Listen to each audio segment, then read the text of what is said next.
do a similar trick to what I did before. I'm going to multiply both sides by sine squared theta and then move the theta to one side and the phi on the other. We're separating out our variables.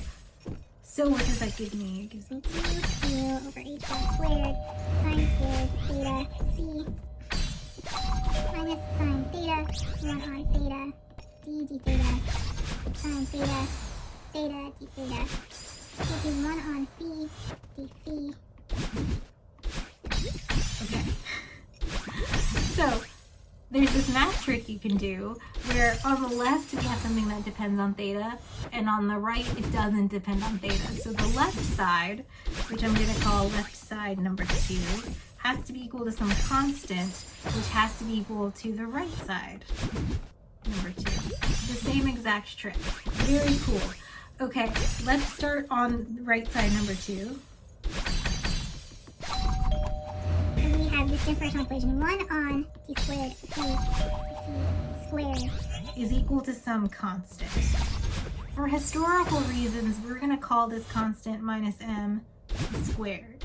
Now we have a differential equation that has 2 solutions. When m is not equal to 0, the solution to this is going to be e to the plus or minus im phi. When m is greater than 0, the solution is going to be 1. And when you see people doing quantum mechanics and talking about n's and l's and m's and angular momentum, m is the magnetic quantum number and it can be positive or negative. Because we're working in 3 dimensions, we have r, theta, and phi. We're going to have 3 of these quantum numbers that come out. M is the first one. Great. So we can work backwards and start working on the left side of this equation, which I have called left number 2.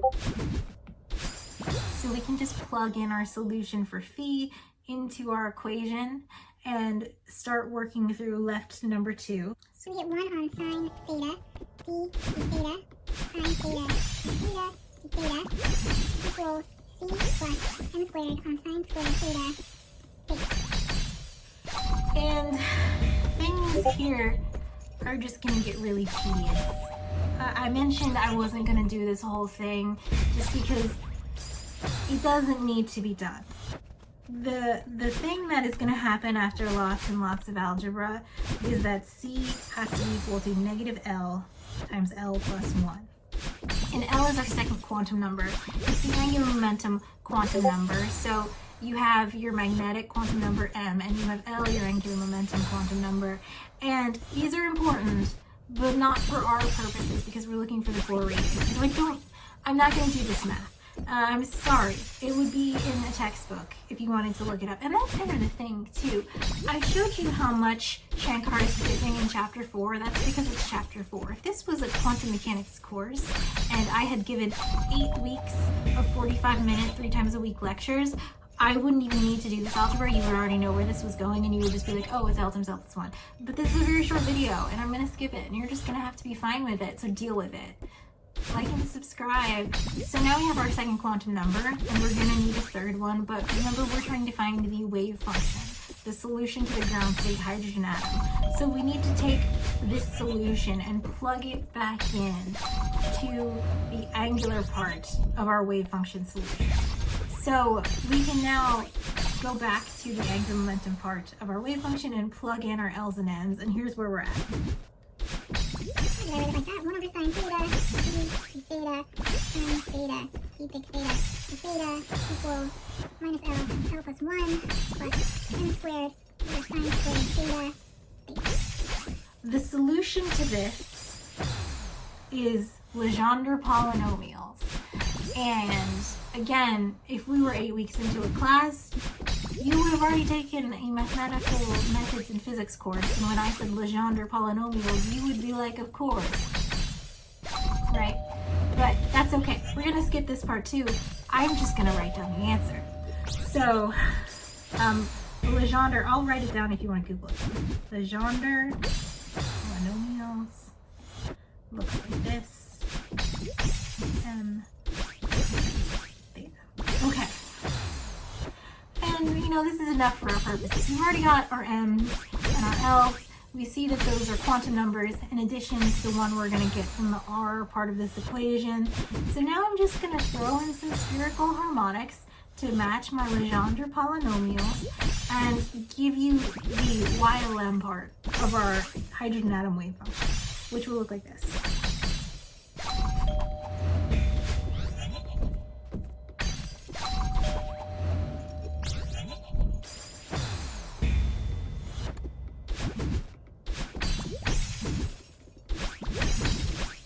Okay, so this is the answer to the angular part of the wave function. So we're looking for the wave function that's NLM, which would now look like this, psi of n, I'm just calling it that, it's fine, times y, lm of theta and phi. Let's make that an r, just to do this. I just want to remind you what we're doing here, which is finding the wave function for the hydrogen atom, which is the simplest possible atom. This is so complicated. Imagine if you were just slapping electrons all over this. No, no, no. This is very simple and nice and easy. But also remember that Bohr didn't know about any of this. When Bohr was analyzing the atom, he had one quantum number. He had n, which we're going to get to. L and M didn't exist for him yet. And I think that's really interesting. You have your little cartoon picture of your atom with your shells, but what the L and M's do to your atom look like this. Like, it's so much more complicated than nice little shells. But we're so close to finishing, so we're gonna keep going. Okay, what we're gonna do is go back to left one. Let me remind you what it looks like. So we just did this whole bit and got this part of our wave function. We're now gonna look at this little bit. I called it left. Okay, let me rewrite it down.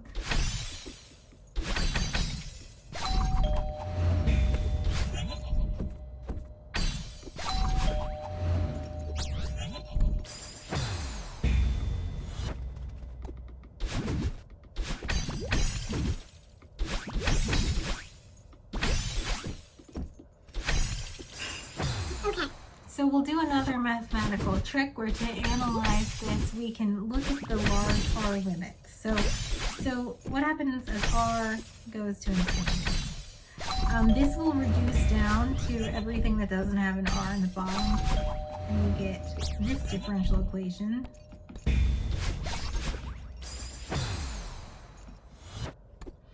And again, the thing about differential equations is if it's possible to answer it, you just know the answer. When the solution for R here is going to be e to the minus a r. And we're choosing the negative one because these are bound energy states. And here a squared is equal to minus 2 mu over h bar squared times e. Okay, we can check by plugging our solution into this big equation. Okay.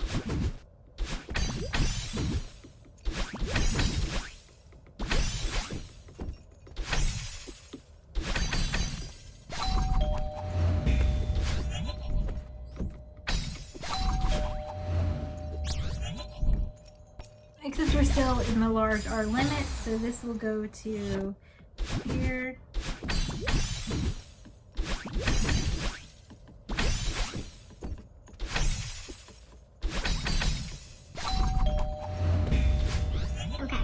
Now, we're so close to the end, and I am going to leave the next part as an exercise to the reader because I don't want to do it, but also I've always wanted to say that I need it as an exercise to the reader. But from here, you can get a squared is equal to minus 2 mu over h bar squared e, and you can get a is equal to k mu e squared over h bar squared. Okay, let's look at a here. So a is equal to k, which is 1 over 4 pi epsilon naught. And then there's mu. Let me remind you that mu is equal to me times mp over me plus mp.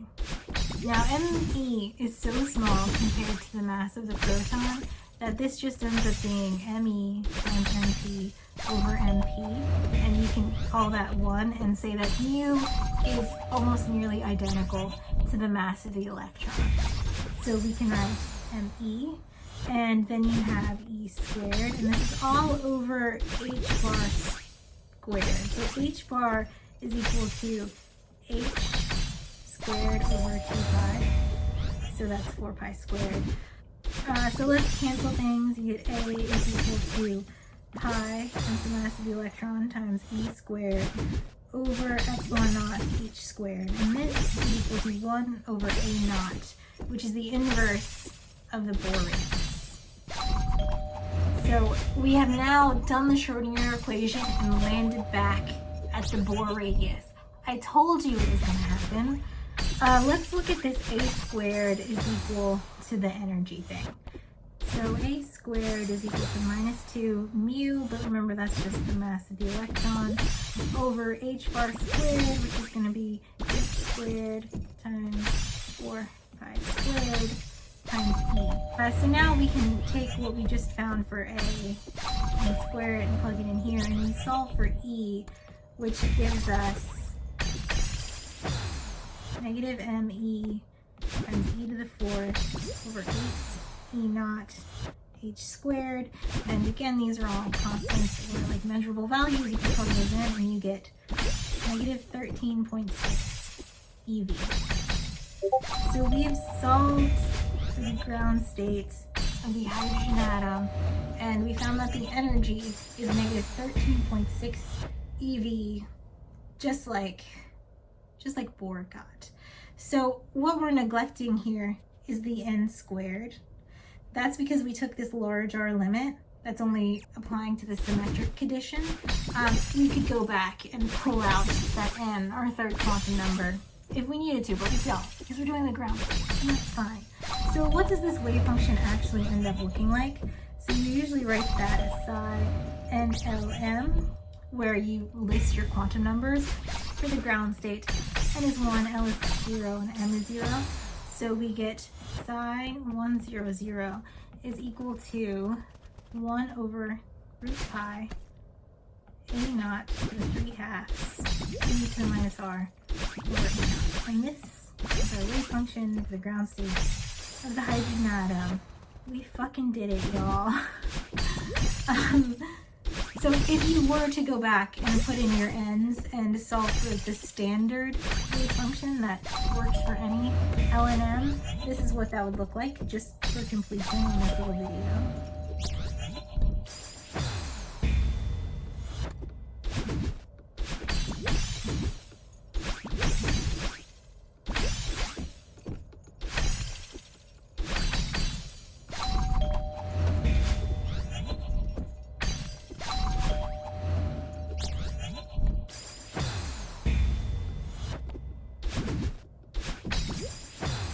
So this is your wave function for the hydrogen atom. This is what defines what the radial probability density of your electron looks like. This is how you define the radius of not just the hydrogen atom at the ground state, but all of them. And just for comparison, remember that Bohr's was just looking at energy as a function of n, but you can't do that.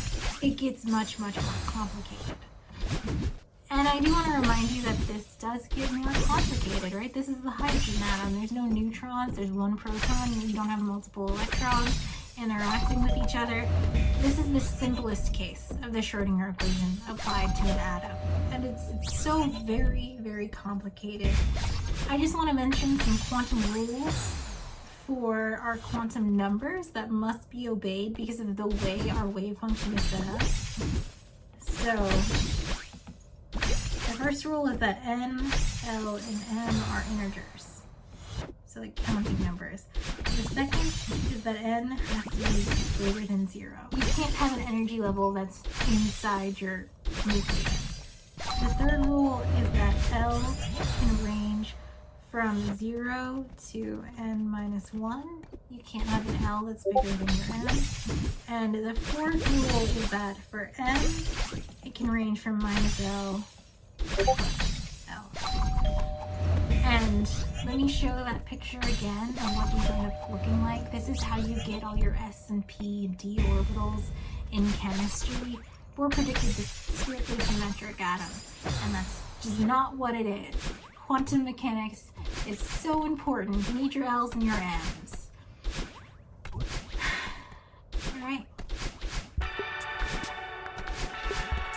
The Schrödinger equation, which treats an electron like the wave that it is, arrives at the same value for energy that Bohr did. And that's very exciting and nice. And of course it does, because we saw it in the spectra.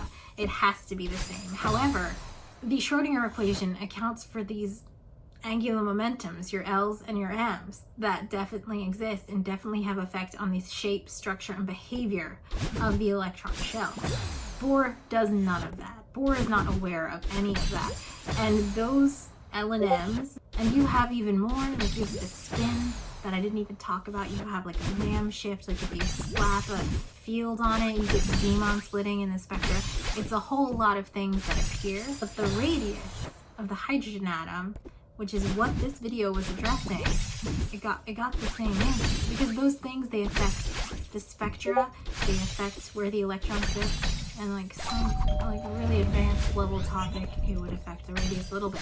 But for our purposes here, Bohr and the Schrödinger equation give the same answer for what is the radius of the hydrogen atom, and that's really cool and interesting. Of course, Bohr misses all these other transition regions where you're moving between angular momentum spaces. He misses all these degeneracy levels.